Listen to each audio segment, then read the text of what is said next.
Olá, meu irmão, minha irmã, que a graça e a paz do nosso Senhor Jesus Cristo permaneçam com todos vocês, com todos nós. Muito bom estarmos juntos mais uma vez para meditarmos na palavra de Deus, buscando orientação bíblica, orientação verdadeira, buscando compreender a vontade de Deus para nós, que é sempre boa, agradável e perfeita, buscando crescer em conhecimento para que a nossa vida seja uma vida de louvor agradável a Deus. Então, a todos vocês que nos acompanham pela Rádio 87.9 FM Dracena, também vocês que nos acompanham pelo canal do YouTube Família e Fé, Pastor Ivan Fidelis, e vocês que nos acompanham pelo Facebook Ivan Fidelis. A todos vocês, que a graça e a paz permaneçam de um modo muito especial em suas vidas e a cada família que você representa. Porque quando nós buscamos a Deus em espírito e em verdade, com sinceridade e integridade de coração, Deus tem nos ouvido, respondido às nossas orações, e eu sei que certamente vocês têm colocado não só os seus pedidos pessoais, mas também aquelas pessoas amadas, queridas, diante de Deus, para que Deus esteja atendendo às suas necessidades, para que todos possam superar as suas adversidades no mundo em que nós vivemos. Desta forma, e que nós compreendemos que Deus tem estado conosco, que Deus nos ama e que nós devemos amar a Deus sobre todas as coisas, porque é desta maneira que Deus nos ensina a amar, respeitando a sua palavra, seguindo os seus mandamentos. O próprio Jesus fala a respeito disso. Aquele que me ama, guarda os seus mandamentos. Então, o que nós precisamos é compreender, conhecer os mandamentos de Deus, que também, como o próprio Jesus diz, não são mandamentos difíceis, não são pesados, são para nos trazer paz, alegria, ânimo, esperança, são para nos direcionar para extrair o melhor desta vida, para que tenhamos qualidade de vida e que possamos compartilhar desta qualidade com outras pessoas também. Então, é neste sentido do pensamento que nós vamos estudar um pouquinho hoje acerca da palavra temor, esta expressão temer a Deus em Apocalipse ali 14, quando fala temei a Deus e dai-lhe glória, porque é chegada a hora do seu juízo. Temer a Deus dando a ele glória. O que significa isso? O que quer dizer temer a Deus? O que quer dizer dar glória a Deus? Quando nós observamos a nossa vida e observamos como que Deus nos criou para termos um relacionamento íntimo com Ele, para que nós tenhamos esta proximidade, esta liberdade de nos aproximarmos de Deus para conversarmos, para que Ele esteja conosco, para compartilharmos a vida juntos. Aliás, Deus fez uma aliança conosco exatamente para compartilharmos a vida juntos, entre nós e Deus e entre nós em nós mesmos, como seres humanos, amando ao próximo como a si mesmos. Então, nós precisamos observar o amor a Deus sobre todas as coisas e o amor ao próximo como a si mesmo. E onde entra o temor nesta experiência? Onde entra a expressão do temor e o que ela realmente significa? Onde entra a glória de Deus nesse meio e a glória que nós devemos render a Ele? Aonde entra tudo isso? Nós temos que observar de maneira muito clara através da Bíblia, que é a palavra de Deus e única regra de fé e prática para todo cristão. Nós temos que observar como Deus nos trata, como ele se revela a nós e como nós devemos lidar com essa expressão do temor. O temor é algo que está muito além do que poderíamos classificar de medo e até mesmo daquela interpretação comum que se faz que temor é respeito e obediência. É claro que isso está incluso na expressão do temor bíblico, mas também não é só isso, nós devemos ampliar o nosso conhecimento, a nossa mente, abrir o nosso coração para compreendermos a amplitude do temor. Primeiro ponto, o primeiro aspecto que nós temos que observar é que a palavra temor não tem a ver com medo, apesar de que a sua tradução direta seja fobia, um medo exagerado, mas no contexto cultural hebraico, lembrando que a Bíblia foi escrita em hebraico, o Antigo Testamento, em grego, o Novo Testamento, mas mesmo na expressão grega, ela está sendo escrita por judeus. Então, nós temos um texto grego de pensamento judaico, de cultura judaica, de interpretação judaica. Então, nós temos que observar a cultura e a expressão desta cultura para que nós possamos compreender de fato o que está sendo colocado ali, o que está sendo traduzido ali para todo o ser humano através da revelação de Deus. Deus, quando ele fala a respeito do temor, em Gênesis capítulo 3, versículo 8 em diante, ali quando Deus vem visitar o homem na viração do dia, ali em Gênesis, e o homem e a mulher se escondem de Deus. É claro que Deus sabia onde ele estava, mas deu a ele a oportunidade de reconciliação, deu ao homem, deu à mulher, a ambos, a oportunidade de confissão, de arrependimento, de conversão e de reconciliação com Deus. Deus sempre trabalha da mesma forma, seguindo estes mesmos passos, e o que ele ofereceu no Éden, ele continua oferecendo para você e para mim hoje. A oportunidade de reconhecer os erros, de colocarmos nas mãos de Deus as nossas limitações e dificuldades, reconhecendo os erros, confessar os nossos erros diante de Deus, que são os nossos pecados, e assim nós teremos o perdão, a graça, a misericórdia, o amor de Deus que preenche a nossa vida, a nossa mente e o nosso coração.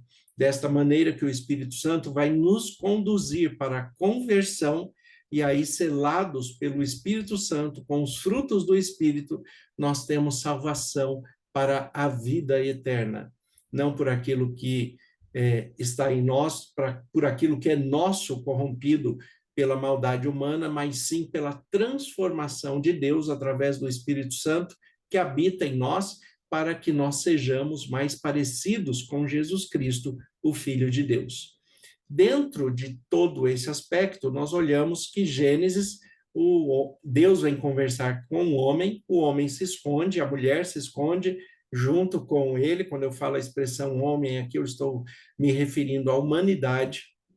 E aí, homem e mulher se escondem de Deus, e quando Deus pergunta por que eles estão escondidos, a resposta é porque nós tivemos medo, nós estávamos nus e tivemos medo e nos escondemos. Observem que a expressão do medo, ela está relacionada à consciência de que se fez algo de errado, se fez algo desagradável, se fez algo em que o outro não aprova. O medo sempre vem dessa relação da consciência de que foi feito algo de errado e por isso eu vou sofrer alguma consequência, alguma punição, eu vou sofrer os males daquilo que eu mesmo criei na maldade que foi feita. No caso ali do homem e da mulher no Éden, eles não creram na palavra de Deus, comeram do fruto em que Deus tinha proibido que eles comessem, e ali eles descobriram que estavam nus e que eles precisavam da misericórdia de Deus, do amor de Deus, da graça de Deus, porém, o medo da repreensão de Deus, do castigo de Deus, fez com que eles se escondessem, como se fosse possível se esconder de Deus. O problema é que até hoje as pessoas fazem isso. Ao invés de confessarem os seus pecados, ao invés de se aproximarem de Deus, ao invés de apresentarem a Deus as suas fraquezas, as suas limitações, as pessoas continuam errando, continuam tendo medo e continuam tentando se esconder de Deus. E não é isso que Deus quer que nós façamos.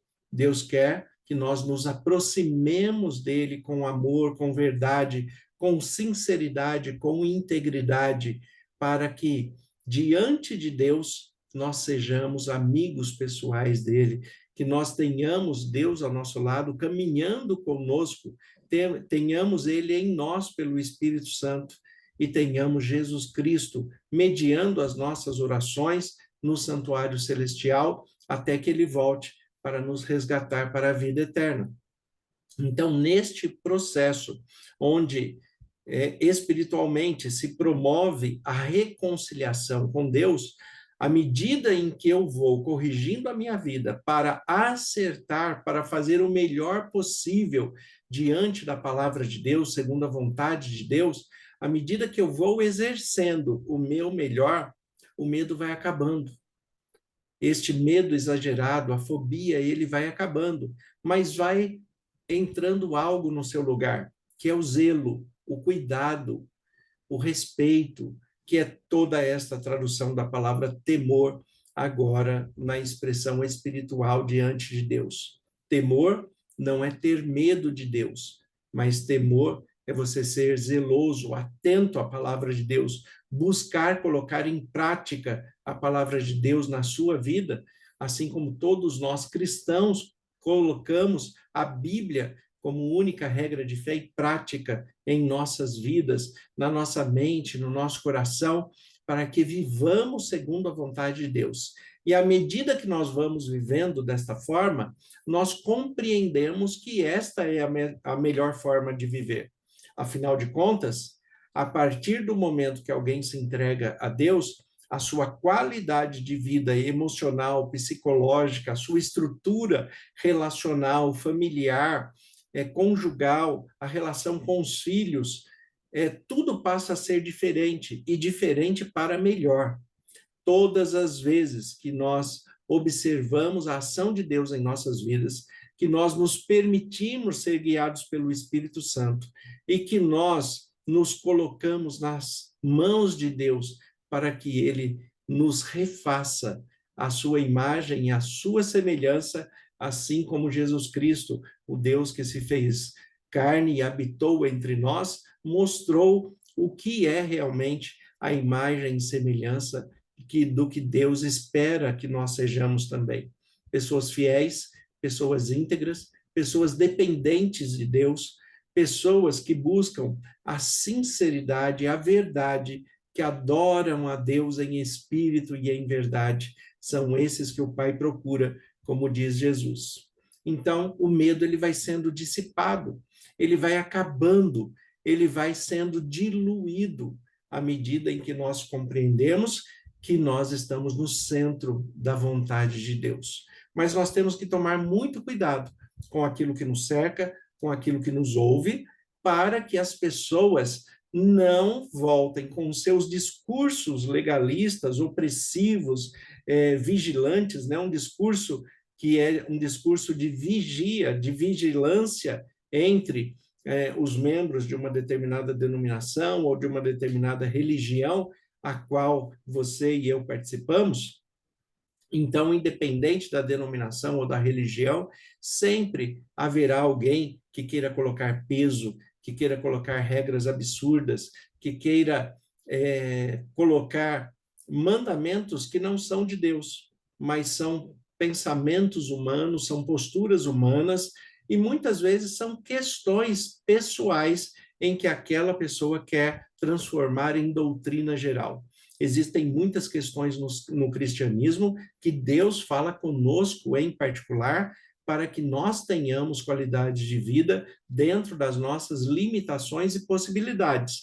Mas também nós temos que compreender que muitas dessas coisas são particulares, são para mim, não são para vocês. Existem as questões gerais do cristianismo, que abrangem todos aqueles que adoram a Deus em espírito e em verdade, mas também existem as questões particulares, que cabem somente entre a relação pessoal entre você e Deus, entre eu e Deus. É assim que nós temos que compreender essas duas vertentes da Bíblia, da revelação de Deus, para que nós vivamos melhor. Estas pessoas que tentam impor medo, que tentam manipular a mente, os sentimentos, a estrutura psicológica de uma pessoa, que tentam colocar peso sobre a palavra de Deus, acerca da palavra de Deus, essas pessoas sempre existiram. É por isso que Jesus veio debater e combater o farisaísmo, também o meio ali dos saduceus e todo o estilo de vida pagão que existia na época das pessoas de outras culturas, de outras religiões. Jesus veio mostrar qual é o centro, qual é o propósito de Deus. Jesus veio reinterpretar a palavra de Deus da maneira correta, porque aqueles, como o apóstolo Paulo, por exemplo, como Jairo, como Nicodemos, que eram doutores da lei e eram muito zelosos e íntegros dentro da lei, eles estavam muito mais dentro da lei humana do que dentro da lei divina. E é por isso que eles, dentro da lei humana, eles, sendo povo de Deus, acabam perseguindo e matando Jesus Cristo, que é o Deus encarnado.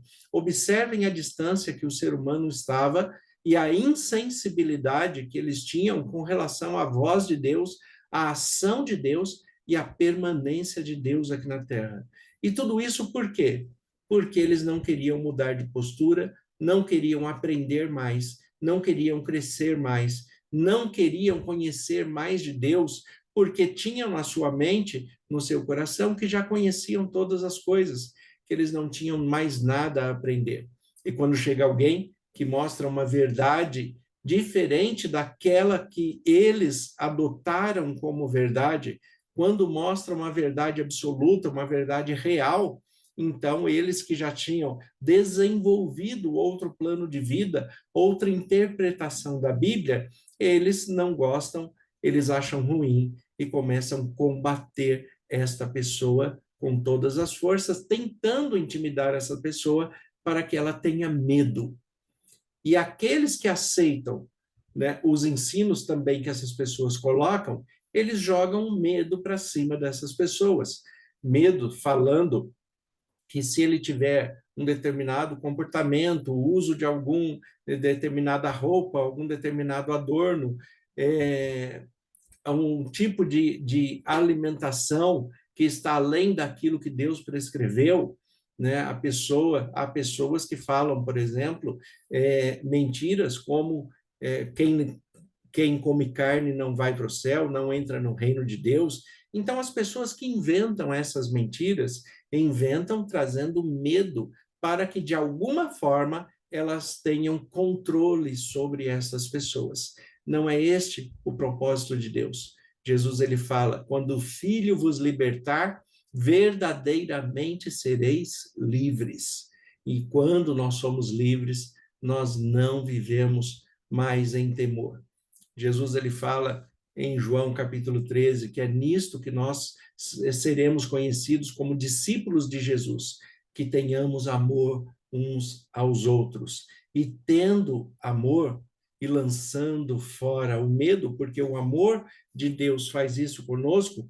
Nós temos, por exemplo, a primeira carta do apóstolo João, no capítulo 4, versículo 18, o texto diz assim: no amor não existe medo, antes o perfeito amor lança fora o medo.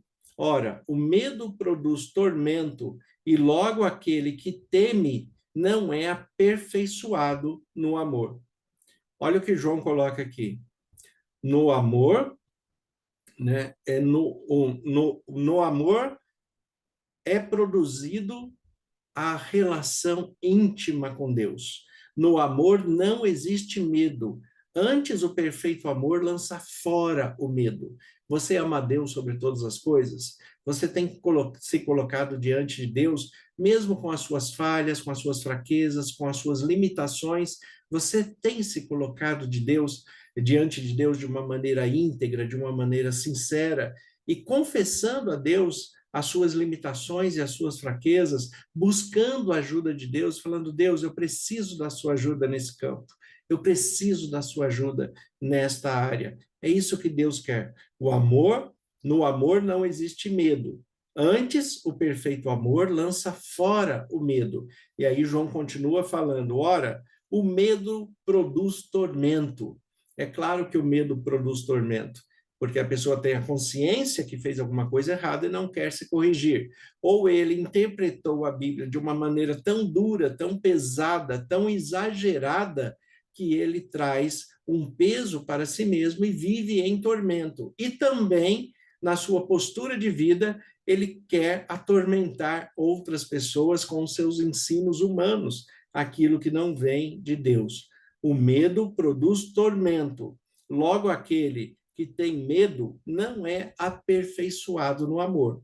Aquele que tem medo não é aperfeiçoado no amor. E depois, João vai falar que Deus é amor, e aquele que não ama não conhece a Deus, porque Deus é amor. Nós temos que buscar a Deus, conhecer a Deus, como filhos de Deus que somos, e não andarmos com medo, mas tendo zelo, respeito pela palavra de Deus. Ser zeloso, extremamente zeloso com a palavra de Deus, que é a maneira que nós expressamos o amor que nós sentimos por Ele, o amor que nós temos por Ele e a compreensão de que Ele é amor. Em Romanos capítulo 8, versículo 14, o texto diz assim: pois todos os que são guiados pelo Espírito de Deus são filhos de Deus, porque não recebeste espírito de escravidão para viverem outra vez atemorizados, mas recebeste espírito de adoção, baseados no qual clamamos Abba Pai. E o próprio Espírito testifica com o nosso espírito que somos filhos de Deus. Você é filho de Deus e filha de Deus quando você aceita Jesus Cristo como Senhor e Salvador de sua vida, quando você é guiado pelo Espírito Santo e apresenta os frutos do Espírito, e no próprio Espírito você é selado para a vida eterna. E quando isso acontece na sua vida, não existe mais medo, porque o amor lança fora o medo.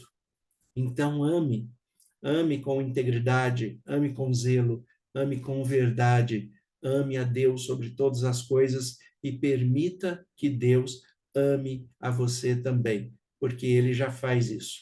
Deus te ama de um modo muito especial, a ponto de entregar seu Filho a nós, e este Filho morrer e ressuscitar, enviando o Espírito Santo que habita em você. Então, ame a Deus, conheça o amor de Deus e deixe Deus cuidar de você de um modo muito especial. Senhor, nosso Deus e Pai, nós te agradecemos pela tua palavra que é viva e eficaz. Declaramos que amamos ao Senhor e queremos cada vez mais conhecer a tua palavra, o teu amor, e que a cada dia possamos lançar fora o medo que habita em nós. Que tenhamos comunhão com o Senhor, que nossa vida esteja em tuas mãos. Como ministro do Evangelho, abençoo a todos que nos acompanharam nesta mensagem, que o Senhor permaneça com eles, com as suas famílias representadas, em nome de Jesus. Amém. Deus abençoe a todos. Tenha um excelente dia, em nome de Jesus.